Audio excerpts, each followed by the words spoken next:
ಎಲ್ಲರಿಗೂ ಮಧ್ಯಾಹ್ನದ ವಂದನೆಗಳು. ಮಕ್ಕಳೇ, ಎಲ್ಲರಿಗೂ ಊಟ ಆಯ್ತಾ? ನಿಮಗೆ ಈ ದಿನ 9ನೇ ತರಗತಿಯಲ್ಲಿ ಪ್ರಥಮ ಪಾಠವನ್ನ ಮಾಡಿದ್ದೇನೆ. ನೀವೆಲ್ಲರೂ ಪಾಠ ಕೇಳೋದಕ್ಕೆ ಸಿದ್ಧರಾಗಿದ್ದೀರಾ? ಆಯ್ತು, ಸಿದ್ಧರಾಗಿದ್ದೀರಿ ಅಂತಂದ್ರೆ ಈಗ ಊಟ ಮಾಡಬೇಕು ಬಂದಿದ್ದೀರಾ, ಸ್ವಲ್ಪ ಮೈ ಭಾರ ಅನ್ಸಿರ್ಬೋದು. ಒಂದು ಚಟುವಟಿಕೆಯನ್ನ ಮಾಡೋಣ ಅಲ್ವಾ?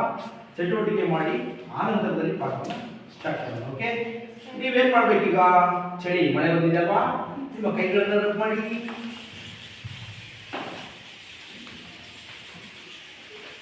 ಮುಖದ ಮೇಲಿಡಿ, ಕಣ್ಣು ಮೇಲಿಡಿ, ಈ ರೀತಿ ಒರೆಸ್ಕೊಳ್ಳಿ. ಮತ್ತೊಮ್ಮೆ ಮಾಡಿ, ಕಣ್ಣುಗಳ ಮೇಲಿಡಿ, ಮುಖದಿಂದ ಈ ರೀತಿ ಮಾಡಿ. ಓಕೆ, ಎಲ್ಲರೂ ಕೂಡ ಈಗ ಒಂದು ಮುದ್ರೆಯನ್ನ ಇಟ್ಕೊಳ್ಳಿ. Very good, very beautiful. ಕಣ್ಣುಗಳನ್ನು ಮುಚ್ಚಿ ದೀರ್ಘವಾಗಿ ಒಂದು ಉಸಿರನ್ನ ತಗೊಳ್ಳಿ, ಹೊರಗೆ ಬಿಡಿ. ಉಸಿರನ್ನ ತಗೊಳ್ಳಿ, ಹೊರಗೆ ಬಿಡಿ. ಉಸಿರನ್ನ ತಗೊಳ್ಳಿ, ಹೊರಗೆ ಬಿಡಿ. ಮತ್ತೆ ಕೈಗಳನ್ನು ರಬ್ ಮಾಡಿ,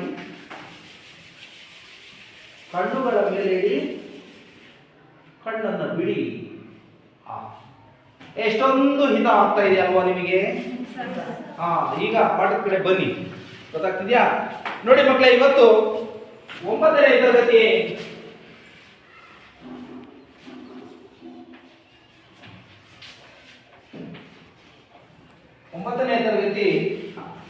ದೈಹಿಕ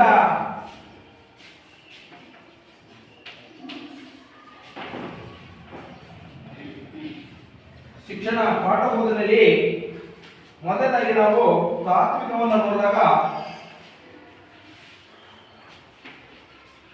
ಯಾವುದದು? ಸ್ವತಂತ್ರಾನಂತರ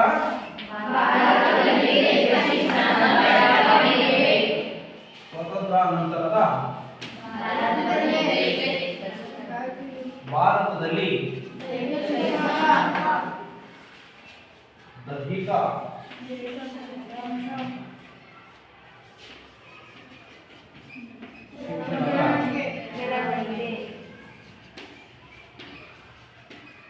ಬೆಳವಣಿಗೆ ಭಾರತದಲ್ಲಿ, ಅಂದ್ರೆ ಸ್ವತಂತ್ರ ಭಾರತದಲ್ಲಿ, ಸ್ವತಂತ್ರಾನಂತರದ ಭಾರತದಲ್ಲಿ ದೈಹಿಕ ಶಿಕ್ಷಣ ಬೆಳವಣಿಗೆ ಎಂಬತಕ್ಕಂಥ ಪಾಠವನ್ನ ನಾವು ಮಾಡ್ತೀವಿ.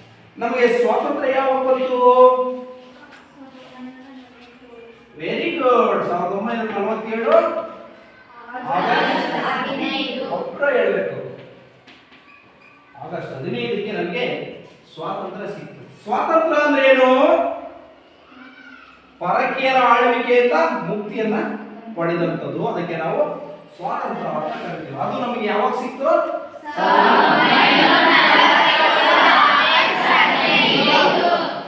ಎಲ್ಲರೂ ಗುಂಪಲ್ಲಿ ಹೇಳಬಾರದು. ಯಾರಿಂದ ಸಿಕ್ತು ಅರ್ಚನಾ?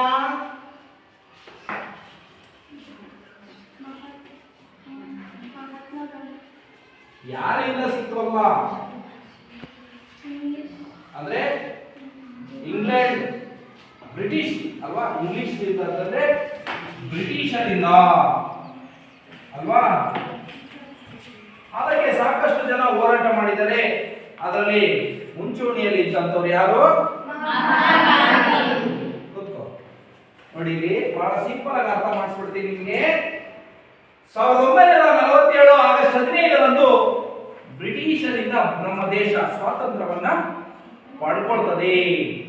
ಆ ನಂತರದಲ್ಲಿ ಸ್ವಾತಂತ್ರ್ಯ ನಂತರ ಭಾರತದಲ್ಲಿ ದೈಹಿಕ ಶಿಕ್ಷಣದ ಬೆಳವಣಿಗೆ ಎಂಬತಕ್ಕಂಥ ಪಾಠವನ್ನ ನಾವು ಈಗ ಮಾಡಲಿದ್ದೇವೆ. ಏನಿಲ್ಲ, ಸ್ವಾತಂತ್ರ್ಯ ಆದ್ಮೇಲೆ, ಸ್ವಾತಂತ್ರ್ಯ ಸಿಕ್ಕಿದ ಮೇಲೆ ನೀವೆಂಗೆ ಪ್ರಾಥಮಿಕ ಶಿಕ್ಷಣವನ್ನು ಮುಗಿಸಿ ಹೈಸ್ಕೂಲಿಗೆ ಬಂದಿದ್ದೀರಿ ಅಲ್ವಾ? ಪ್ರೌಢಶಾಲೆಗೆ ಬಂದ ನಂತರ ಕೇಳ್ತೀವಿ ಅಲ್ವಾ? ನಾವು ಪ್ರಾಥಮಿಕ ಶಿಕ್ಷಣವನ್ನು ಮುಗಿಸಿ ಪ್ರೌಢಶಾಲೆಗೆ ಬಂದಿದ್ದೀವಿ. ಆ ರೀತಿಯಾಗಿ ಸ್ವಾತಂತ್ರ್ಯ ಸಿಕ್ಕಿದ ನಂತರದಲ್ಲಿ ಯಾವ ರೀತಿಯಾಗಿ ದೈಹಿಕ ಶಿಕ್ಷಣ ಬೆಳವಣಿಗೆ ಹೊಂದಿತು ಎಂಬತಕ್ಕಂಥ ವಿಚಾರದ ಬಗ್ಗೆ ಈ ಪಾಠದಲ್ಲಿ ನಾವು ತಿಳ್ಕೊಳ್ಳಬಹುದು. ಯಾವುದೇ ಒಂದು ಗಿಡ ಏಕಕಾಲಕ್ಕೆ ಬೆಳೆದ್ಬಿಡುತ್ತಾ? ಯಾವ ರೀತಿ ಬೆಳೆಯುತ್ತದೋ? ಯಾವ ರೀತಿ? ಸ್ಟೆಪ್ ಬೈ ಸ್ಟೆಪ್ ಬೆಳೀತದೆ ಅಲ್ವಾ? ಸ್ಟೆಪ್ ಬೈ ಸ್ಟೆಪ್ ಅಲ್ಲಿ ಬೆಳೀತದೆ. ಇವತ್ತೊಂದು ಗಿಡವನ್ನ ನೆಟ್ಟಿದ್ದೀರಿ, ಅದಕ್ಕೆ ನೀವೇನ್ ಮಾಡ್ತೀರಿ? ನೀರು ಮತ್ತು ಗೊಬ್ಬರವನ್ನು ಹಾಕಿದ ಮೇಲೆ ಅದೇನ್ ಮಾಡುತ್ತೆ? ದಿನದಿಂದ ದಿನಕ್ಕೆ. ಅದೇ ರೀತಿ ದೈಹಿಕ ಶಿಕ್ಷಣವು ಕೂಡ ಏಕಕಾಲಕ್ಕೆ ಬೆಳೆದಿಲ್ಲ, ಅದು ದಿನದಿಂದ ದಿನಕ್ಕೆ, ವರ್ಷದಿಂದ ವರ್ಷಕ್ಕೆ ಇಲ್ಲಿವರೆಗೂ ಬೆಳಕ ಬಂದಿದೆ. ಎಲ್ಲಿವರೆಗೂ? ಎಲ್ಲಿಂದ? 1947ರಿಂದ ಆರಂಭಗೊಂಡು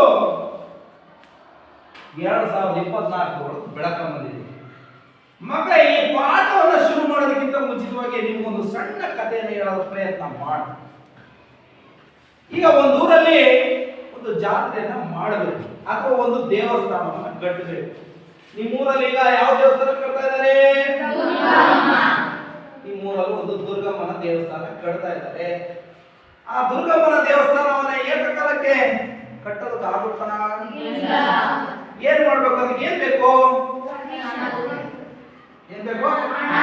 ಹಣ ಬೇಕು. ಹಣ ಯಾರಿಂದ ಸಂಗ್ರಹ ಮಾಡಬೇಕು? ಯಾವ ಜನರಿಂದ? ಅಲ್ವಾ? ಆ ಊರಿನಿಂದ ಅಂತಂದ್ರೆ ಎಲ್ಲರೂ ಸೇರ್ಕೊಂಡ್ರೆ ಆಗುತ್ತಾ?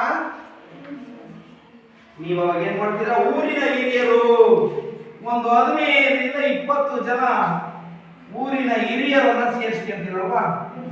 ಹಿರಿಯರನ್ನ ಸೇರಿಸಿಕೊಂಡು, ಹಿರಿಯರು ಬುದ್ಧಿವಂತರು ಅಲ್ವಾ? ಬುದ್ಧಿವಂತರು, ಹಣ ಇರೋರು, ಸ್ವಲ್ಪ ರಾಜಕೀಯ ವರ್ಚಸ್ಸಿರೋರು, ಇವ್ರನ್ನೆಲ್ಲ ಮಾಡ್ಕೊಂತೀರಲ್ವಾ? ಇದಕ್ಕೇನಂತ ಕರಿತೀರಿ? ಅಲ್ವಾ? ಕಮಿಟಿ ಅಂತ ಕರೀತೀವಿ ಅಲ್ವಾ? ನಮ್ಮ ಶಾಲೆಗಳಿಗೆ ಯಾವ್ದಾದ್ರು ಫಂಕ್ಷನ್ ಮಾಡಿದಾಗ ಒಂದಷ್ಟು ಜನ ಹಿರಿಯರು ಬರ್ತಾರೆ, ನೋಡಿದ್ದೀರಾ? ಯಾರವರು? LTMC ಕಮಿಟಿಯವರು. ಕರೆಕ್ಟಾ? ಆ ಕಮಿಟಿಯವರು ಏನ್ ಮಾಡ್ತಾರೆ? ಒಂದು ರೆಸಲ್ಯೂಷನ್ ಅನ್ನ ಮಾಡ್ತಾರೆ. ಅಂದ್ರೆ ಈಗ ಒಂದು ಊರಲ್ಲಿ ಒಂದು ದೇವಸ್ಥಾನ ಕಟ್ಟಬೇಕು, ಎಲ್ಲರೂ ಕೂಡ ಒಂದು ಸಭೆಯನ್ನ ಕರೆದ್ರು. ಸಭೆಯ ನಂತರದಲ್ಲಿ ಏನ್ ಮಾಡ್ತಾರೆ? ಅವರೆಲ್ಲ ಕುತ್ಕೊಂಡ ನಂತರದಲ್ಲಿ ಒಂದು ತೀರ್ಮಾನವನ್ನು ಮಾಡ್ತಾರೆ.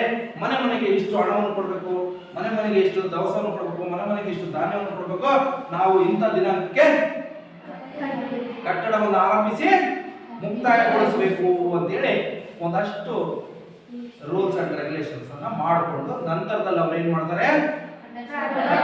ಮಾಡಿ ಪ್ರಾರಂಭ ಮಾಡಿ ಮುಕ್ತಾಯ ಮಾಡ್ತಾರೆ. ಅಂದ್ರೆ ಇಲ್ಲಿ ನಾನು ಹೇಳಕ್ ಬಂದಿರೋದು ಅಂತಂದ್ರೆ, ಈ ಕಥೆಯಲ್ಲಿ ಏನಿರ್ತದೆ ಅಂತಂದ್ರೆ, ಈ ಕಥೆಯ ಒಂದು ಸಾರಾಂಶ ಇಷ್ಟೇ. ಯಾವುದೇ ಒಂದು ಕೆಲಸವನ್ನ ಮಾಡಬೇಕಾದ್ರೆ, ಯಾರೋ ಒಂದು ಊರಿಗೆ ಸಂಬಂಧಿಸಿದಂತ ಕೆಲಸವನ್ನು ಮಾಡಬೇಕಾದ್ರೆ ನಾನು ನೀನು ಇಬ್ಬರೇ ಇದ್ರೆ ಸಾಧ್ಯವಿಲ್ಲ. ಊರದ ಹಿರಿಯರನ್ನು, ಬುದ್ಧಿವಂತರನ್ನು, ಹಣವಂತರನ್ನು, ರಾಜಕೀಯ ಪ್ರಬಲರನ್ನು ಸೇರಿಸಿಕೊಂಡು ಒಂದು ಸಮಿತಿಯನ್ನ ರಚನೆ ಮಾಡಿಕೊಂಡು ನಂತರದಲ್ಲಿ ಆ ಸಮಿತಿಯ ಶಿಫಾರಸಿನ ಜೊತೆಗೆ ನಾವೇನ್ ಮಾಡಬೇಕಂದ್ರೆ ಕೆಲಸವನ್ನ ಮಾಡಿ ಸಂಪೂರ್ಣವಾಗಿ ಒಂದು ದೇವಸ್ಥಾನವನ್ನು ಕಟ್ಟಬೇಕಾಗ್ತದೆ. ಅದೇ ರೀತಿಯಾಗಿ ಸ್ವಾತಂತ್ರ್ಯ ಬಂದ ನಂತರದಲ್ಲಿ ಶಿಸ್ತನ್ನ ಕಾಪಾಡೋದು ಬಹಳ ಮುಖ್ಯ ಆಗುತ್ತೆ. ಸ್ವಾತಂತ್ರ್ಯ ನಂತರದಲ್ಲಿ ಶಿಸ್ತನ್ನ ಕಾಪಾಡತಕ್ಕಂಥದ್ದು ಬಹಳ ಮುಖ್ಯ ಆಗ್ತದೆ. ಇದಕ್ಕಿದ್ದಂತೆ ನಾವೆಲ್ಲರೂ ಬೇರೆ ಶಾಲೆಯಿಂದ ಬಂದ್ವಿ ಅಲ್ವಾ? ಆಗ ನಿಮ್ಮ ಹಿರಿಯರು ಏನ್ ಮಾಡಿದ್ರು? ಸರಿಯಾಗಿ ಶಿಸ್ತಿನಿಂದ ಇರಲಿಲ್ಲ. ನಾವೇನ್ ಮಾಡಿದ್ವಿ? ಶಿಸ್ತನ್ನ ತರುವಲ್ಲಿ ಪ್ರಯತ್ನ ಪಟ್ಟು ಇವತ್ತು ಶಾಲೆಯಲ್ಲಿ ಶಿಸ್ತಿನಿಂದ ನಾವೇನ್ ಮಾಡ್ತಾ ಇದೀವಿ? ಶಾಲೆಯನ್ನ ನಡೆಸ್ತಾ ಇದ್ವಲ್ವಾ? ಅಂದ್ರೆ ಇದ್ದಕ್ಕಿದ್ದಂತೆ ಬದಲಾದ ಪರಿಸ್ಥಿತಿಯಲ್ಲಿ ಏನಾಗುತ್ತೆ? ಅಶಿಸ್ತು ಮೂಡುತ್ತೆ. ಅದೇ ರೀತಿಯಾಗಿ ಸ್ವಾತಂತ್ರ್ಯ ನಂತರ ಭಾರತದಲ್ಲಿ ಅಶಿಸ್ತು ಮೂಡುತ್ತದೆ. ಆ ಅಶಿಸ್ತನ್ನ ಶಿಸ್ತು ತರುವ ಉದ್ದೇಶದಿಂದ ಹಲವಾರು ಸಮಿತಿಗಳನ್ನ ಸರ್ಕಾರ ಮಾಡುತ್ತದೆ. ಹಾಗಾದ್ರೆ ಅವೆಲ್ಲ ಯಾವ ಸಮಿತಿಗಳು, ಏನನ್ನು ಶಿಫಾರಸು ಮಾಡಿದವನ್ನ ಈ ಪಾಠದಲ್ಲಿ ನೋಡೋಣ. ದೈಹಿಕ ಶಿಕ್ಷಕರ ಬೆಳವಣಿಗೆಯು ಭಾರತದಲ್ಲಿ ತನ್ನದೇ ಆದ ಒಂದು ಇತಿಹಾಸವನ್ನು ಹೊಂದಿದೆ. ಯಾವುದೇ ಒಂದು ಡೆವಲಪ್ಮೆಂಟ್ ಆಗಬೇಕು, ಅಭಿವೃದ್ಧಿ ಆಗಬೇಕು ಅಂತಂದ್ರೆ ಅದು ತನ್ನದೇ ಆದ ಒಂದು ಇತಿಹಾಸವನ್ನು ಹೊಂದಿರುತ್ತೆ. ಈ ಚಾಕ್ ಪೀಸು ಯಾಕೆ ಚಾಕ್ ಪೀಸ್ ಆಗುತ್ತಾ? ಇದು ಇದಕ್ಕೆ ತನ್ನದೇ ಆದ ಒಂದು ಇತಿಹಾಸ ಇದೆ. ಮೊದಲು ಏನ್ ಮಾಡ್ತಾ ಇದ್ವಿ? ಬಳಪದ ಕಲ್ಲಿನಲ್ಲಿ ಬರಿತಾ ಇದ್ವಿ ಅಲ್ವಾ? ಆ ಬಳಪದ ಕಲ್ಲನ್ನ ಏನ್ ಮಾಡ್ತಾ ಇದ್ವಿ? ಬಳಪವಾಗಿ ಬಳಸ್ತಾ ಇದ್ವಿ. ಅದಾದ ನಂತರದಲ್ಲಿ ಸುಣ್ಣವನ್ನ ರೆಡಿ ಮಾಡಿ ಇದು ಚಾಕ್ ಪೀಸ್ ಅನ್ನ ಮಾಡಿ ಇದು ತನ್ನದೇ ಆದ ಇತಿಹಾಸ.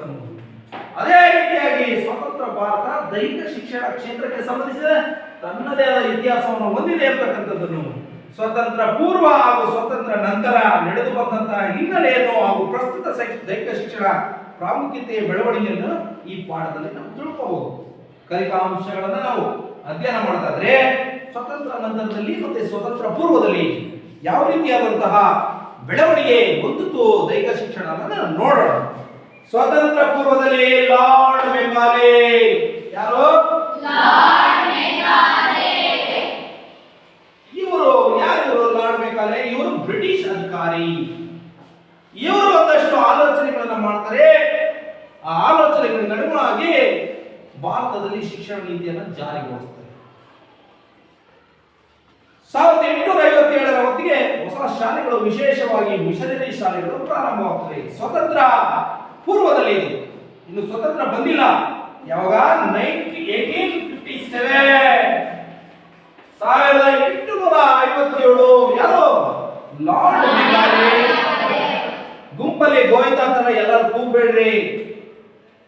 ಲಾರ್ಡ್ ಮೆಕಾಲೆರು ಒಂದಷ್ಟು ಶೈಕ್ಷಣಿಕ ಧೋರಣೆಯನ್ನ ಹೊಂದಿರ್ತಾರೆ. ಆ ಧೋರಣೆಯ ಪರಿಣಾಮವಾಗಿ ಮಿಷನರಿ ಶಾಲೆಗಳು ಪ್ರಾರಂಭವಾದವು. ಯಾವ ಶಾಲೆಗಳು?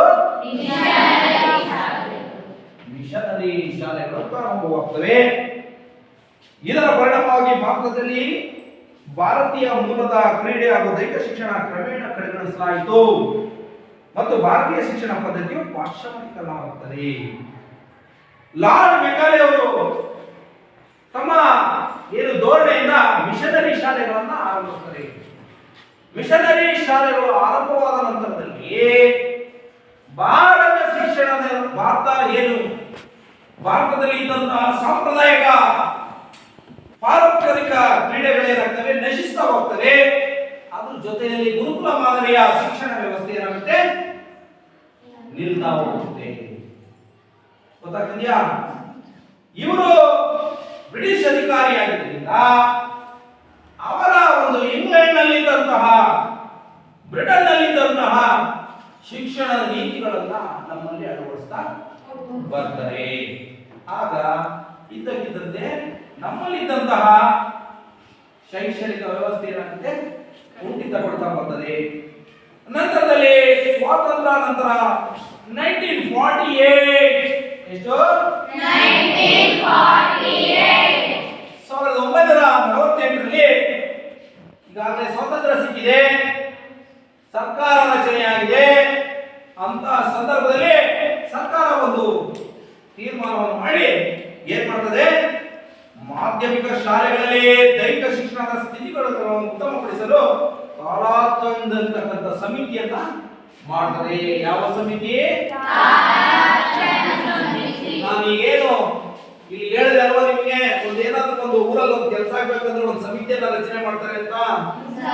ಅದೇ ರೀತಿಯಾಗಿ ತಾರಾಚಂದ್ ಅಂತಕ್ಕಂಥ ಸಮಿತಿಯನ್ನ ಮಾಡ್ತಾರೆ. ಮಾಧ್ಯಮಿಕ ಶಿಕ್ಷಣ ನೀತಿಯನ್ನ ಮಾಡೋದಕ್ಕೋಸ್ಕರ 1948 ತಾರಾಚಂದ್ ಸಮಿತಿ. ವಿಶ್ವವಿದ್ಯಾನಿಲಯದ ಶಿಕ್ಷಣ ವ್ಯವಸ್ಥೆಯನ್ನು ಪರಿಶೀಲಿಸಲು ಡಾಕ್ಟರ್ ರಾಧಾಕೃಷ್ಣನ್ ಆಯೋಗವನ್ನ ಮಾಡ್ತಾರೆ. ಇದು ಮಾಧ್ಯಮಿಕ ಶಾಲೆಗಳಲ್ಲಿ ದೈಹಿಕ ಶಿಕ್ಷಣವನ್ನು ಅಭಿವೃದ್ಧಿಪಡಿಸಿಕೊಳ್ಳೋದಕ್ಕೆ ಇದು ಡಾಕ್ಟರ್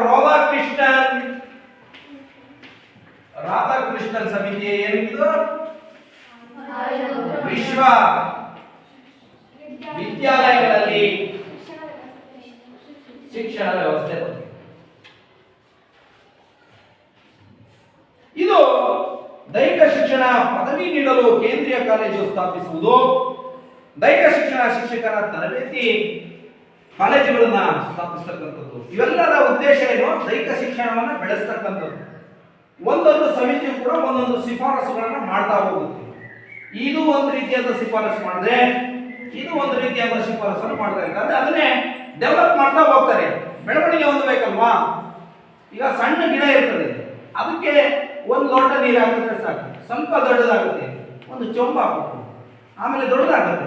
ಕೊಡಪಾನದಲ್ಲಿ ಒಂದು ಕೊಡಪಾನ, ಎರಡು ಕೊಡಪಾನ, ಮೂರು ಕೊಡಪಾನ, ಅದು ಎತ್ತರಕ್ಕೆ ಬೆಳೆದಂತೆ ಅದ್ರ ನೀರು ಜಾಸ್ತಿ ಅಲ್ವಾ? ಅದೇ ರೀತಿಯಾಗಿ ಸಮಿತಿಗಳು ರಚನೆ ಆದಂತೆ ನಮ್ಮ ದೈಹಿಕ ಶಿಕ್ಷಣ ಏನಾಗುತ್ತೆ, ಬೆಳೀತಾ ಹೋಗ್ತದೆ. ಇಲ್ಲಿ ಏನೇನು ಬಹಳ ಇಂಪಾರ್ಟೆಂಟ್ ಆಗಿ ಕೇಂದ್ರೀಯ ಕಾಲೇಜುಗಳನ್ನು ಸ್ಥಾಪಿಸೋದು, ದೈಹಿಕ ಶಿಕ್ಷಣ ಶಿಕ್ಷಕರ ತರಬೇತಿ ಕಾಲೇಜುಗಳನ್ನು ಸ್ಥಾಪಿಸೋದು, ಕ್ರೀಡಾ ತರಬೇತಿ ಮತ್ತು ಮನೋರಂಜನೆಗೆ ಬೇಕಾದ ಸಾಹಿತ್ಯಗಳನ್ನ ಪ್ರಕಟಿಸೋದು, ಅಂದ್ರೆ ಪುಸ್ತಕಗಳು, ದೈಹಿಕ ಶಿಕ್ಷಣ ಪರೀಕ್ಷೆಗಳನ್ನು ಮಾಡೋದು, ನಂತರ ಮೌಲ್ಯಮಾಪನವನ್ನು ಮಾಡೋದು, ತರಬೇತಿಯನ್ನ ಕೊಡ್ತಕ್ಕಂಥದ್ದು, ಹಾಗೂ ಮದ್ರಾಸು, ಮುಂಬೈ, ಪಶ್ಚಿಮ ಬಂಗಾಳದ ಮಾದರಿಯಲ್ಲಿ ಮೇಲ್ವಿಚಾರಣೆಯ ವ್ಯವಸ್ಥೆ, ಅಖಾಡ, ವ್ಯಾಯಾಮ ಶಾಲೆ, ಕ್ರೀಡಾಂಗಣಗಳನ್ನು ಸ್ಥಾಪಿಸುವುದರ ಸೇರಿದಂತೆ ಮೊದಲಾದ ಶಿಫಾರಸುಗಳನ್ನು ಮಾಡೋದು. ಯಾವುದು? ರಾಧಾಕೃಷ್ಣನ್ ಇರ್ತಕ್ಕಂಥ ತರಾಜನ್ ಮುಗಿತದ್ದು ಮಾಧ್ಯಮಿಕ ಸಂಬಂಧಪಡಿಸಿ ರಾಧಾಕೃಷ್ಣನ್ ಸಮಿತಿಯಲ್ಲಿ ಇವರೆಲ್ಲ ಕಾಲೇಜುಗಳನ್ನು ತೆಗೆಯತಕ್ಕಂಥದ್ದು, ಅಖಾಡಗಳನ್ನು ಮಾಡ್ತಕ್ಕಂಥದ್ದು, ಅದನ್ನ ಇವಾಲ್ಯೂಯೇಷನ್ ಮಾಡ್ತಕ್ಕಂಥದ್ದು, ಸೂಪರ್ವಿಷನ್ ಮಾಡ್ತಕ್ಕಂಥದ್ದು, ಇವೆಲ್ಲ ಮಾಡ್ತಾ ಹೋಗ್ತದೆ. ಡಾಕ್ಟರ್ ರಾಧಾಕೃಷ್ಣನ್ ಆಯೋಗವು ತಾರಾಚಂದ್ ಮಾಡಿದಂತಹ ಸಮಿತಿ ಏನ್ ಮಾಡಿರ್ತಲ್ಲ, ಅದ್ರ ಜೊತೆಗೆ ಏನ್ ಮಾಡ್ತಿದ್ದು, ಕನಿಷ್ಠ 2 ವರ್ಷಗಳ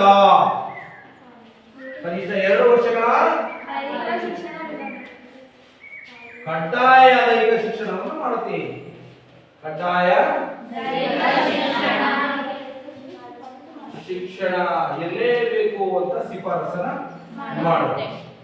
ಈ ಎಲ್ಲ ಶಿಫಾರಸುಗಳ ನಂತರ ಇದ್ರ ಜೊತೆಗೆ ಸೇರ್ಕೊಂಡು ರಾಧಾಕೃಷ್ಣನ್ ಸಮಿತಿ ಏನ್ ಮಾಡುತ್ತೆ, ಅದ್ರ ಜೊತೆನೆ ಕನಿಷ್ಠ 2 ವರ್ಷಗಳ ಕಡ್ಡಾಯ ದೈಹಿಕ ಶಿಕ್ಷಣವನ್ನು ಜಾರಿಗೊಳಿಸುತ್ತದೆ. ಅದಾದ ನಂತರದಲ್ಲಿ 1954ರಲ್ಲಿ ಕೇಂದ್ರ ಸರ್ಕಾರ ಏನ್ ಮಾಡುತ್ತೆ, ನಿಮ್ಗೆ ಹೇಳಿದೆ ಗುಂಪಲ್ಲಿ ಹೇಳ್ಬೇಡ್ರಿ, ಸುಮ್ಮನೆ ಇದನ್ನ ಮಾಡ್ತೀನಿ. Central advisory board for physical education and recreation, central advisory board for physical education and recreation.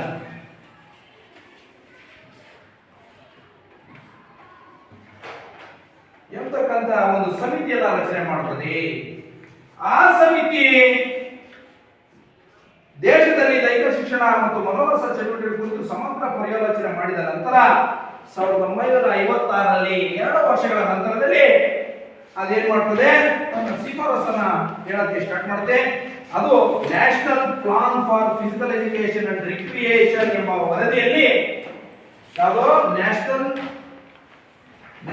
Plan for physical education and recreation ಎಂಬತಕ್ಕಂತ ಒಂದು ವರದಿಯನ್ನ ಮಾಡ್ಕೊಳ್ಳೋದು. ವರದಿಯಲ್ಲಿ ಅದು ಹೇಳ್ತದೆ, ಈ ವರದಿಯನ್ನ ಕೊಡ್ತದೆ. ಆ ವರದಿಯನ್ನು ಏನಪ್ಪ ಹೇಳ್ತದೆ ಅಂತಂದ್ರೆ, ದೈಹಿಕ ಶಿಕ್ಷಣದ ಅಭ್ಯಾಸ ಕ್ರಮ, ಪರೀಕ್ಷಾ ಕ್ರಮ ಹಾಗೂ 3 ವರ್ಷಗಳ ದೈಹಿಕ ಶಿಕ್ಷಣ ಕಾಲೇಜನ್ನು ಪ್ರಾರಂಭಿಸಬೇಕು ಅಂತೇಳಿ ಅದು ಶಿಫಾರಸನ್ನ ಮಾಡುತ್ತೆ. ಯಾವುದು? 1956ರ national physical education and recreation ಅದು ಮಾಡುತ್ತೆ. ನಂತರ 1957ರಲ್ಲಿ ಈ ಪಾಠ ಪೂರ್ತಿ ಹಿಂಗೆ ಒಂದೊಂದು ಸಮಿತಿ ಏನೇನು ಹೇಳ್ತಾ ಹೋಗ್ತದೆ, ಅದು ಏನೇನು ಡೆವಲಪ್ ಮಾಡ್ತದೆ ಅಂತ ತಿಳ್ಕೊಳ್ಳೋದು. ಕೇಂದ್ರ ಸರ್ಕಾರವು ಮಧ್ಯಪ್ರದೇಶದ ಗ್ವಾಲಿಯರ್ನಲ್ಲಿ ಡಾಕ್ಟರ್ PM ಜೋಸೆಫ್, ಯಾರು? ಇವರ ಒಂದು ನೇತೃತ್ವದಲ್ಲಿ 3 ವರ್ಷಗಳ ಸ್ನಾತಕ ಪದವಿಯನ್ನ ದೈಹಿಕ ಶಿಕ್ಷಣದಲ್ಲಿ 3 ವರ್ಷಗಳ ಸ್ನಾತಕ ಪದವಿಯ ದೈಹಿಕ ಶಿಕ್ಷಕರ ತರಬೇತಿಗಾಗಿ ಲಕ್ಷ್ಮೀಬಾಯಿ ರಾಷ್ಟ್ರೀಯ ದೈಹಿಕ ಶಿಕ್ಷಣ ಮಹಾವಿದ್ಯಾಲಯ ಸ್ಥಾಪಿಸಿತು. ಯಾವುದು? ಲಕ್ಷ್ಮೀಬಾಯಿ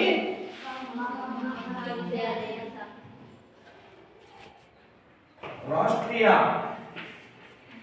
ದೈಹಿಕ ಶಿಕ್ಷಣ ಮಹಾವಿದ್ಯಾಲಯ ಸ್ಥಾಪನೆಯನ್ನ ಮಾಡುತ್ತದೆ.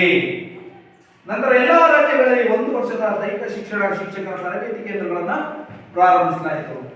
ಯಾರು ಈ ಡಾಕ್ಟರ್ PM ಜೋಸೆಫ್ ರವರ ನೇತೃತ್ವದಲ್ಲಿ 3 ವರ್ಷದ ಸ್ನಾತಕ ಪದವಿಯನ್ನು ಮಾಡ್ತಾರೆ. ಅನಂತರ ಎಲ್ಲ ರಾಜ್ಯಗಳಲ್ಲಿ 1 ವರ್ಷದ ದೈಹಿಕ ಶಿಕ್ಷಣ ತರಬೇತಿಯನ್ನ ಮಾಡಲಿಕ್ಕೆ ಕಾಲೇಜುಗಳ ಅಥವಾ ಕೇಂದ್ರಗಳನ್ನ ಸ್ಥಾಪನೆ ಮಾಡ್ತಾರೆ. ನಂತರದಲ್ಲಿ ಬಹಳ ಮುಖ್ಯವಾಗಿ ಅದರ ಮಧ್ಯದಲ್ಲಿ central advisory board for physical education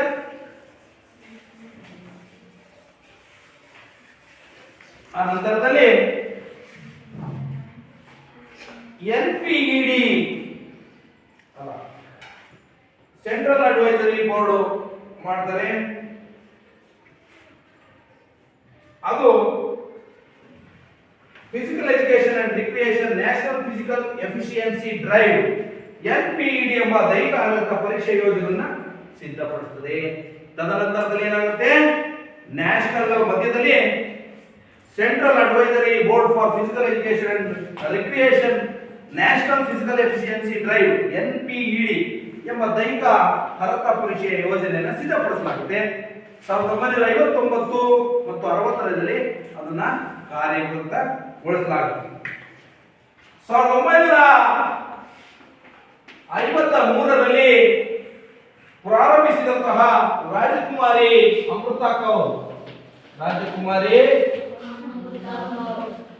ಅಮೃತ ಕೌರ್ ಕ್ರೀಡಾ ಕೋಚಿಂಗ್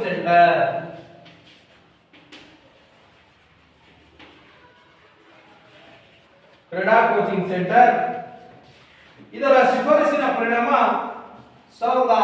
1961ರಲ್ಲಿ ಬದಲಾಯಿಸಿ national institute of sports NIS ಪಟಿಯಾಲದಲ್ಲಿ ಪ್ರಾರಂಭಿಸಲಾಯಿತು.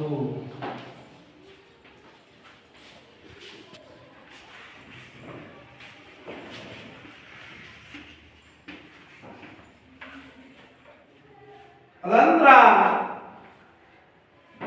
ಈ ಏನು ಸ್ವತಂತ್ರ ನಂತರದಲ್ಲಿ ಆದಂತಹ ಕೆಲವು ತೊಂದರೆಗಳು ಅದು ಸ್ವತಂತ್ರ ಆದ ನಂತರದಲ್ಲಿ ಕೆಲವು ತೊಂದರೆಗಳಾದವು ದೇಶದಲ್ಲಿ. ಯಾವ್ದ್ಯಾವುದು?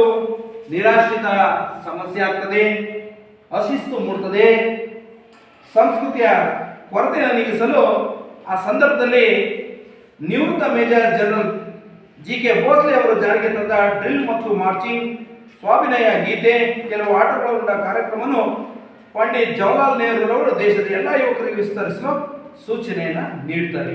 ನೋಡ್ರಿ, ಸ್ವತಂತ್ರ ಬಂದ ನಂತರದಲ್ಲಿ ನಾನು ಆಗಾಗಲೇ ಹೇಳಿದೆ, ಶಿಸ್ತು ಮೂಡಿತ್ತು, ಸರಿಯಾಗಿ ಕಂಟ್ರೋಲ್ ಮಾಡೋಕ್ಕಾಗ್ತಿಲ್ಲ. ಅಂದಿನ ಪ್ರಧಾನಿಯಾದಂತಹ ಯಾರು ಜವಾಹರ್ಲಾಲ್ ನೆಹರೂರವರು ಯಾರ ಒಂದು ನೇತೃತ್ವದಲ್ಲಿ GK ಭೋಸಲೆ ಅವರು ಯಾರು? ನಿವೃತ್ತ ಮೇಜರ್, ಮಿಲಿಟರಿಯಲ್ಲಿ ಇರ್ತಕ್ಕಂಥವ್ರು. ಅವರು ಒಂದಷ್ಟು ವ್ಯವಸ್ಥೆಗಳನ್ನ ಜಾರಿಗೊಳ್ತಾರೆ. ಡ್ರಿಲ್ ಅಂಡ್ ಮಾರ್ಚಿಂಗ್ ಇರ್ಬೋದು, ಸ್ವಾಭಿನಯ ಗೀತೆ ಇರ್ಬೋದು, ಮತ್ತು ದೈಹಿಕ ಕಸರತ್ತುಗಳನ್ನು ಒಳಗೊಂಡೆ ಒಂದು ಮಾರ್ಗಸೂಚಿಯನ್ನ ಮಾಡ್ತಾರೆ. 1957ರಿಂದ NTS ನ್ಯಾಷನಲ್ ಡಿಸಿಪ್ಲಿನರಿ ಸ್ಕೀಮ್, 1957ರಲ್ಲಿ NTS ನ್ಯಾಷನಲ್ ಡಿಸಿಪ್ಲಿನ್ ಸ್ಕೀಮ್ ಎಂದು ಇದು ಪ್ರಚಲಿತಗೊಳ್ಳುತ್ತದೆ. ಇವೆಲ್ಲ ಪ್ರಶ್ನೆಗಳು ನಿಮಗೆ ಕೇಳಲಾಗುತ್ತೆ, ಅದಕ್ಕೆ ನೀವು ಸರಿಯಾದ ರೀತಿಯಲ್ಲಿ ಕೇಳಿಸ್ಕೋಬೇಕು. ನಂತರದಲ್ಲಿ ರಾಷ್ಟ್ರದ ಎಲ್ಲಾ ಶಾಲೆಗಳಲ್ಲಿ ಕಡ್ಡಾಯವಾದ ದೈಹಿಕ ಶಿಕ್ಷಣ ಪರ್ಯಾಯ ಪಠ್ಯವಾಯಿತು. ದೈಹಿಕ ಶಿಕ್ಷಣಕ್ಕೆ ಸಂಬಂಧಿಸಿದಂತೆ ಈ NTS ಏನಿತ್ತಲ್ಲ, ಇದನ್ನ ಪರ್ಯಾಯ ಪಠ್ಯ ಕ್ರಮವಾಗಿ 1965ರಲ್ಲಿ 1957ರಲ್ಲಿ ಚಾಲ್ತಿ ಬರ್ತದೆ. ಅದು ಎಲ್ಲಿವರೆಗೆ ಇರ್ತದೆ? 1965 ರವರೆಗೆ ಚಾಲನೆಯಲ್ಲಿ ಇರ್ತದೆ. ಯಾರು? ನಿವೃತ್ತ ಮೇಜರ್ ಭೋಸ್ಲೆ ಇರಲ್ಲ, ಅವರ ಒಂದು ನೇತೃತ್ವದಲ್ಲಿ ಮಾಡಿದಂತಹ ಡಿಸಿಪ್ಲಿನರಿ ಯಾವುದು NTS ಇರ್ತದಲ್ಲ, ಅದು ಎಲ್ಲಿಂದ 57 ಇಂದ 65 ವರೆಗೆ ಇರುತ್ತದೆ. ನಂತರದಲ್ಲಿ 1957ರಲ್ಲಿ NCC ನ್ಯಾಷನಲ್ ಕೆಡೆಟ್ ಕಾರ್ಪ್ಸ್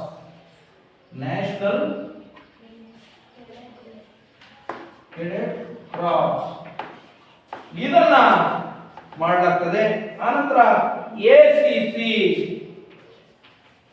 ಇದು ಆಕ್ಸಿಲರಿ ಕ್ರೆಡಿಟ್ ಕ್ರಾಪ್ಸ್ ಅಂತ ಕರೀತಾರೆ.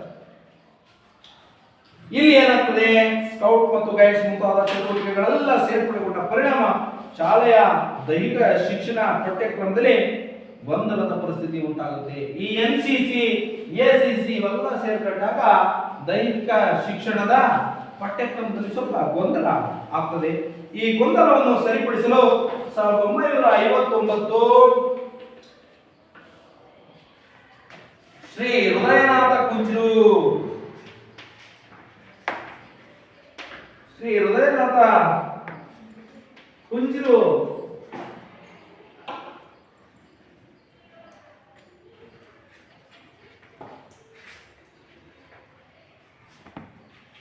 ಸಮಿತಿಯನ್ನ ಮಾಡಲಾಗಿದೆ.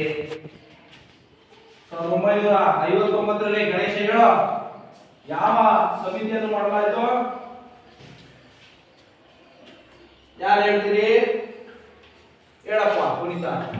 ಶ್ರೀ ಹೃದಯನಾಥ ಕುಂಜರು ಕಮಿಟಿಯನ್ನು ಮಾಡಲಾಗ್ತದೆ. ಯಾವ್ದಪ್ಪ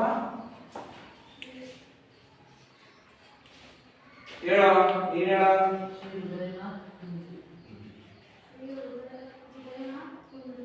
ಈ ಸಮಿತಿಯನ್ನು ಯಾವಾಗ?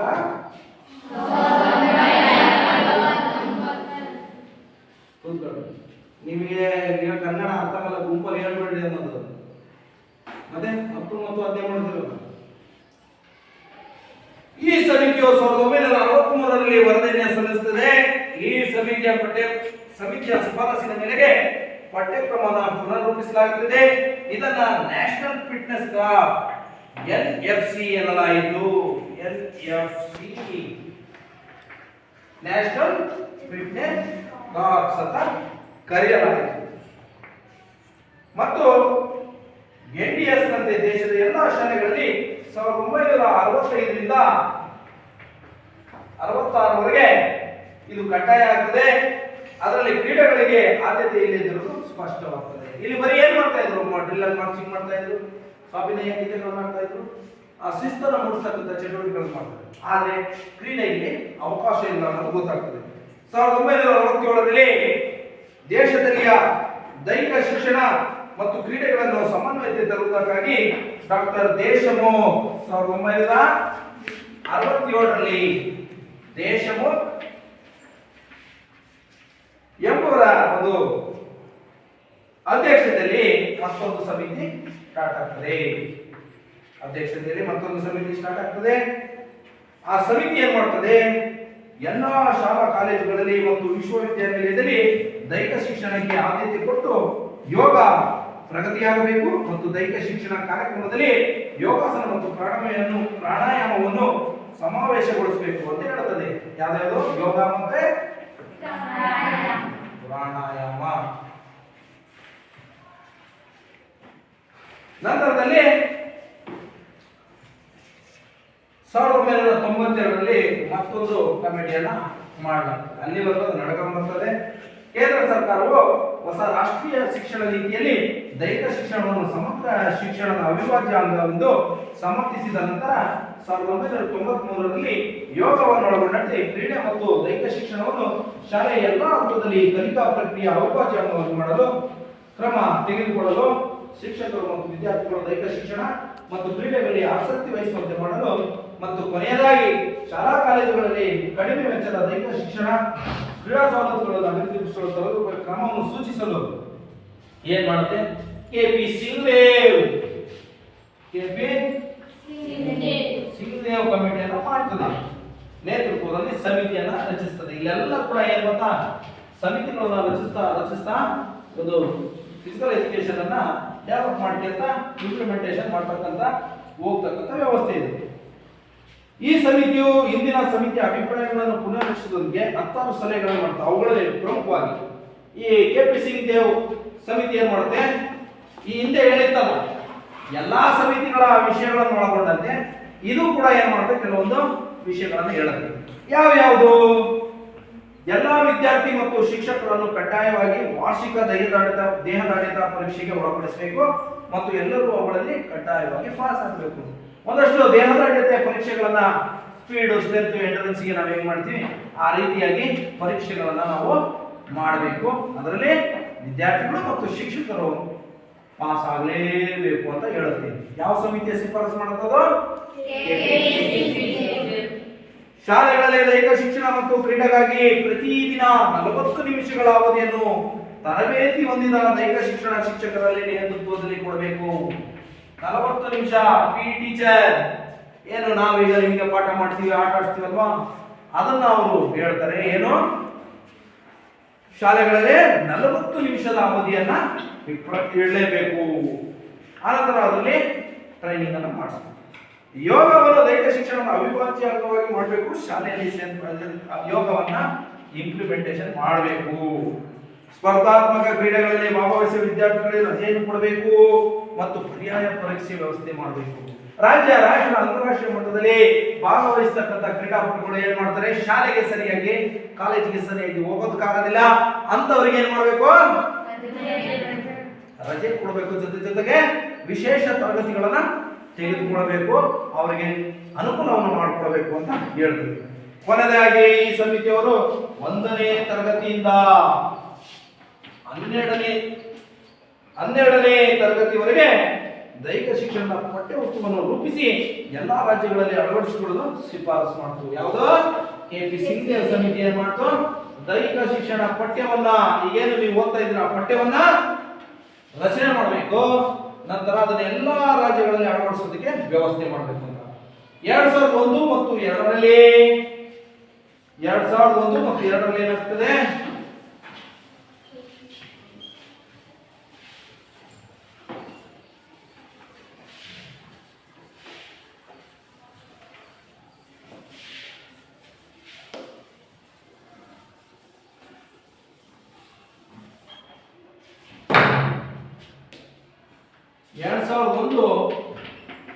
ಮತ್ತು 2ರಲ್ಲಿ ಕೆಪಿ ಸಿಂಗ್ ದೇವ್ ಶಿಫಾರಸುಗಳನ್ನು ಮತ್ತು ಕರ್ನಾಟಕ ರಾಜ್ಯದಲ್ಲಿನ ಆಗಿನ ಸ್ಥಿತಿಗತಿಗಳನ್ನು ಕುಲಂಕುಷವಾಗಿ ಪರಾಮರ್ಶಿಸಿದ ಕರ್ನಾಟಕ ಸರ್ಕಾರ ಸಾರ್ವಜನಿಕ ಶಿಕ್ಷಣ ಇಲಾಖೆ ಸಮಿತಿಯು ಕೆಪಿ ಸಿಂಗ್ ಸಮಿತಿಯ ಶಿಫಾರಸುಗಳನ್ನು ಕರ್ನಾಟಕದಲ್ಲಿ ಸಮಗ್ರವಾಗಿ ಅನುಷ್ಠಾನಗೊಳಿಸಲು ತರಲು ಪ್ರಯತ್ನ ಮಾಡಿ ಬಲವಾದ ಶಿಫಾರಸನ್ನ ಮಾಡುತ್ತದೆ. ಅದರ ಪರಿಣಾಮವಾಗಿ 2003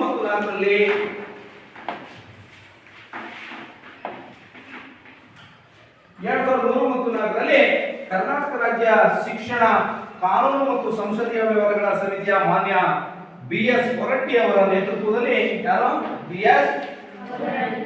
ಹೊರಟ್ಟಿರವರ ನೇತೃತ್ವದಲ್ಲಿ ಏನಾಗ್ತದೆ, BT ಪೆಮ್ಮಯ್ಯ ಸಮಿತಿಯನ್ನು ರಚಿಸಿರ್ತಾರೆ. ಅದರ ಶಿಫಾರಸುಗಳನ್ನು ಆಧಾರವಾಗಿ ಇಟ್ಕೊಂಡು ಯಾರು BT ಪೆಮ್ಮಯ್ಯ ಇವರ ಶಿಫಾರಸುಗಳನ್ನು ಆಧಾರವಾಗಿ ಇಟ್ಕೊಂಡು ಶಾಲಾ ಕಾಲೇಜುಗಳಲ್ಲಿ ದೈಹಿಕ ಶಿಕ್ಷಣವನ್ನ ಕಡ್ಡಾಯ ಮಾಡಬೇಕು ಅಂತ ಹೇಳಿ ಶಿಫಾರಸು ಮಾಡ್ತಾರೆ.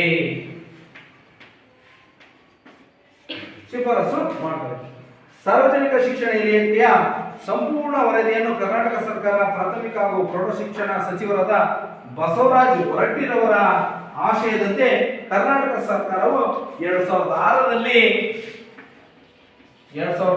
ಏನ್ ಮಾಡುತ್ತೆ, ಪ್ರೊಫೆಸರ್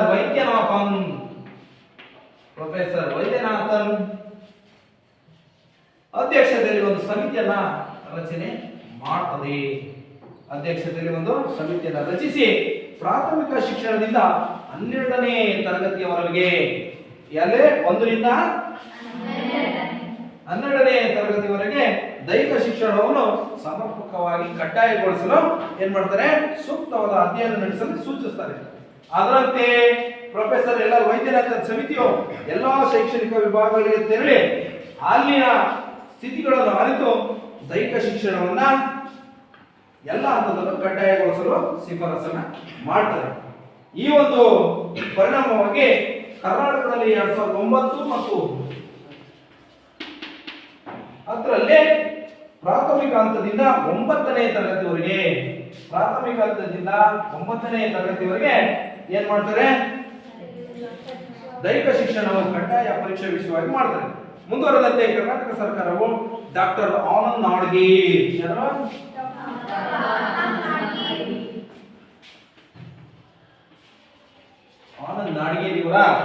ಒಂದು ನೇತೃತ್ವದಲ್ಲಿ ಒಂದು ಸಮಿತಿಯನ್ನ ರಚನೆ ಮಾಡ್ತದೆ. ಸಮಿತಿಯಲ್ಲಿ ಏನ್ ತೀರ್ಮಾನ ಮಾಡ್ತಾರೆ ಅಂತಂದ್ರೆ 6, 7, 8, 9 ಮತ್ತು 6, 7, 8, 9 ಮತ್ತು 10ನೇ ತರಗತಿಗಳಲ್ಲಿ ಪಠ್ಯಕ್ರಮವನ್ನು NCF 2005ರ ಆಧಾರವಾಗಿ ಸಿದ್ಧ ಮಾಡ್ತಾರೆ. ಅದರಂತೆ ಪಠ್ಯಪುಸ್ತಕಗಳನ್ನು ರಚಿಸ್ತಾರೆ. ಈಗ ರಚಿಸಿದ್ದಾರೆ, ಅದೇ ರೀತಿಯಾಗಿ ನಡೀತಾ ಇದೆ. ಇದು ದೈಹಿಕ ಶಿಕ್ಷಣಕ್ಕೆ ಸಂಬಂಧಿಸಿದಂತೆ ದಕ್ಷಿಣ ಭಾರತದಲ್ಲಿ ಪಠ್ಯ ಪುಸ್ತಕವನ್ನು ಮೊದಲಿಗೆ ತಂದಂತ ಕೀರ್ತಿ ನಮ್ಮ ಕರ್ನಾಟಕಕ್ಕೆ ಸಲ್ತದೆ. 2011 ಜೂನ್ ತಿಂಗಳಲ್ಲಿ ಒಂದು ಮೀಟಿಂಗ್ ಮಾಡ್ತಾರೆ. ಯಾವಾಗ 20ರಿಂದ 22ನೇ ತಾರೀಕಿನವರೆಗೆ ಶಾಲೆಗಳಲ್ಲಿ ಕ್ರೀಡೆ ಮತ್ತು ದೈಹಿಕ ಶಿಕ್ಷಣ ಉತ್ತೇಜಿಸಲು ಕ್ರಮ ಕೈಗೊಳ್ಳುವುದಕ್ಕಾಗಿ ಸಿಮ್ಲಾದಲ್ಲಿ ಒಂದು ಅಂತಾರಾಷ್ಟ್ರೀಯ ಕಾರ್ಯಾಗಾರವನ್ನು ಮಾಡಲಾಗ್ತದೆ. ಸಿಮ್ಲಾದಲ್ಲಿ ಅಂತಾರಾಷ್ಟ್ರೀಯ ಕಾರ್ಯಾಗಾರವನ್ನು ಮಾಡ್ತಾರೆ. ಅಲ್ಲಿ 1ರಿಂದ 5, 6ರಿಂದ 8, 9, 10, 11 ಮತ್ತೆ 12. 1ರಿಂದ 5 ಯಾವುದು? ಪ್ರಾಥಮಿಕ. ಇದು ಉನ್ನತ ಪ್ರಾಥಮಿಕ.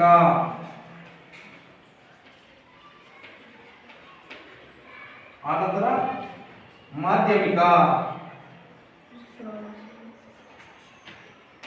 ನಂತರ ಇದನ್ನ ಏನ್ ಮಾಡ್ತಾರೆ? ಪ್ರೌಢಶಾಲೆ ಅಂತ ಮಾಡ್ತಾರೆ. ಈ ಹಂತದಲ್ಲಿ ದೈಹಿಕ ಶಿಕ್ಷಣ ಪಠ್ಯಕ್ರಮದ ನೀಲಿ ನಕ್ಷೆಯನ್ನು ಕೊಡುವುದರೊಂದಿಗೆ ಎಲ್ಲಾ ತರಗತಿಗಳಿಗೆ ರಾಷ್ಟ್ರೀಯ ಮಟ್ಟದ ಪಠ್ಯವಸ್ತುವನ್ನು ಸಿದ್ಧಗೊಳಿಸಲು ಶಿಫಾರಸು ಮಾಡಲಾಗುತ್ತದೆ. ಆ ಶಿಫಾರಸಿನ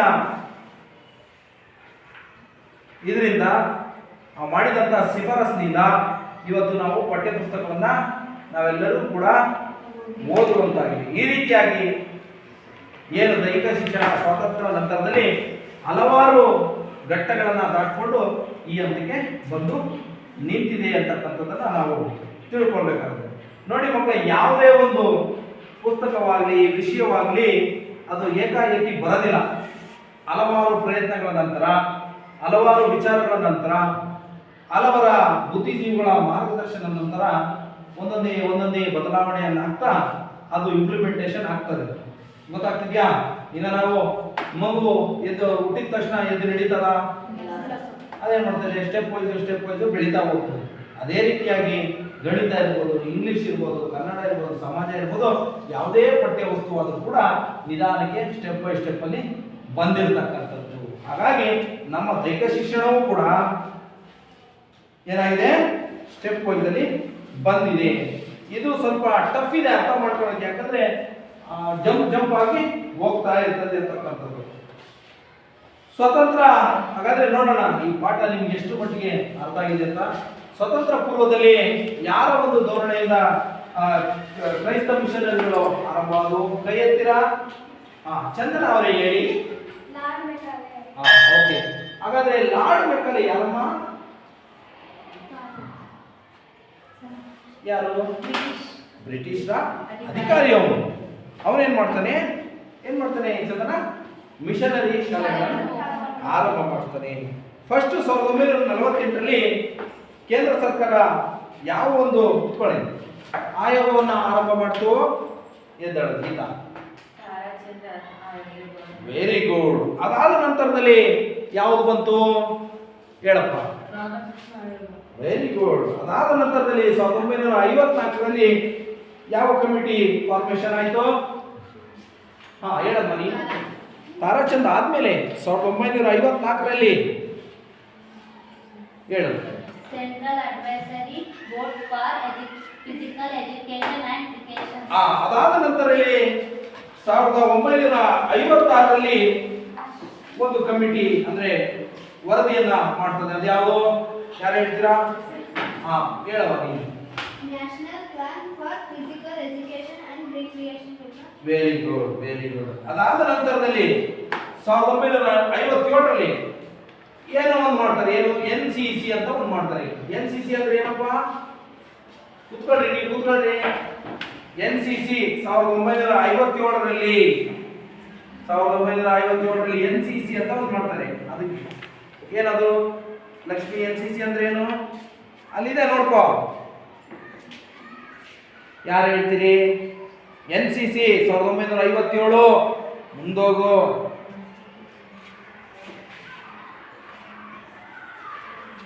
NCC ಹೇಳು ಏನದು? Central advisory board for physical ಅಮ್ಮ ನಾನು ಕೇಳ್ತಾ ಇರೋದು NCC ಅಂದ್ರೆ ಏನು ಅಂತ ಹೇಳು. ಕುತ್ಕ. National Cadet Corps. ಈ ರೀತಿಯಾಗಿ ಹಲವಾರು ಏನಾಗ್ತವೆ, ಹಲವಾರು ಸಮಿತಿ ಕೂತ್ಕೊಳ್ಳಿ. ಹಲವಾರು ಸಮಿತಿಗಳು ಏನ್ ಮಾಡ್ತಾರೆ, ರಚನೆ ಆಗ್ತವೆ. ರಚನೆ ಆದ ನಂತರದಲ್ಲಿ ಈ ಮಟ್ಟಕ್ಕೆ ದೈಹಿಕ ಶಿಕ್ಷಣ ಬೆಳೆದುಕೊಳ್ತಾ ಬರ್ತದೆ. ಈ ಪಾಠದ ಒಟ್ಟು ಸಾರಾಂಶ ಅಂತಂದ್ರೆ ಸ್ವತಂತ್ರ ನಂತರದಲ್ಲಿ ಯಾವ ಯಾವ ಸಮಿತಿಗಳನ್ನು ಮಾಡಲಾಯಿತು, ಆ ಸಮಿತಿಗಳು ಏನೆಲ್ಲ ಶಿಫಾರಸು ಮಾಡಿದ್ವು, ಆ ಸಮಿತಿ ಮಾಡಿದಂಥ ಶಿಫಾರಸುಗಳು ಬೆಳೀತಾ ಯಾವ ರೀತಿ ಇಂಪ್ಲಿಮೆಂಟೇಷನ್ ಆಗಿ ಇವತ್ತು ನಾವು ಪಠ್ಯಪುಸ್ತಕವನ್ನು ಯಾವ ರೀತಿಯಾಗಿ ಓದ್ತಾ ಇದ್ದೀವಿ, ಕಲಿತಾ ಇದ್ದೀವಿ ಅಂತಕ್ಕಂಥದ್ದು ಅಂತ ಹೇಳ್ತಾ ಈ ತರಗತಿಯನ್ನ ಇಲ್ಲಿವರೆಗೂ ಮಾಡಿದ್ದೀನಿ. ಮುಂದೆ ಚಟುವಟಿಕೆಗಳಲ್ಲಿ ವಿಚಾರಗಳನ್ನು ನೀವು ಮಂಡಿಸಬೇಕಾಗ್ತದೆ ಅಂತ ಹೇಳ್ತಾ ಈ ತರಗತಿಯನ್ನು ಇಲ್ಲಿಗೆ ನಾನು ಕಂಪ್ಲೀಟ್ ಮಾಡ್ತಾ ಇದ್ದೀನಿ. Thank you very much.